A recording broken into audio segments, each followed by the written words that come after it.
Students who want an easy way to get information about a large number of colleges in the United States can visit a website like campustours.com. It brings together virtual campus tours and interactive maps of more than 1,200 colleges and universities. The site plans to add an international database for schools in other countries. Campus Tours recently celebrated its 15th anniversary.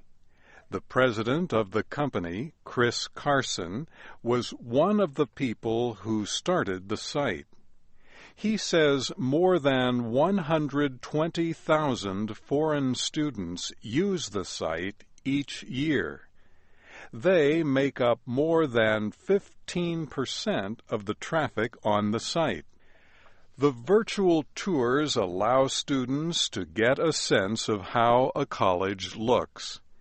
There are also links to official websites and online applications.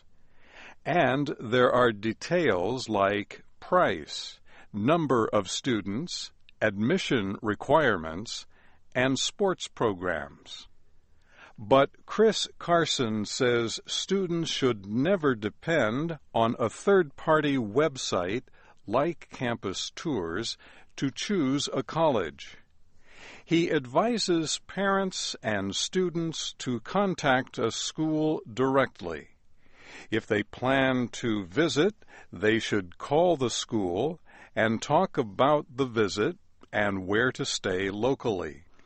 In fact, he says, contacting a school might even lead to a free visit. In some cases, something that many foreign students don't know is that if the student is a good enough student or is a special case, they will sometimes pay for travel to get the student to come to campus.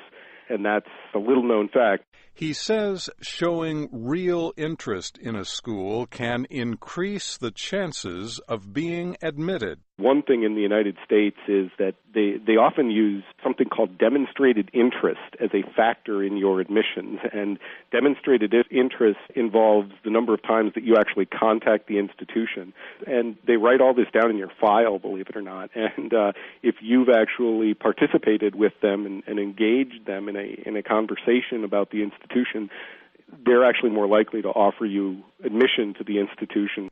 Chris Carson and several of his friends started Campus Tours in 1997. They noticed that many websites with campus tours were heavy with text and lacked much visual material. At first, colleges worried that online tours would compete with the tradition of a personal visit to the campus. But today, schools work with sites like Campus Tours or its competitors, or build their own virtual tours and maps.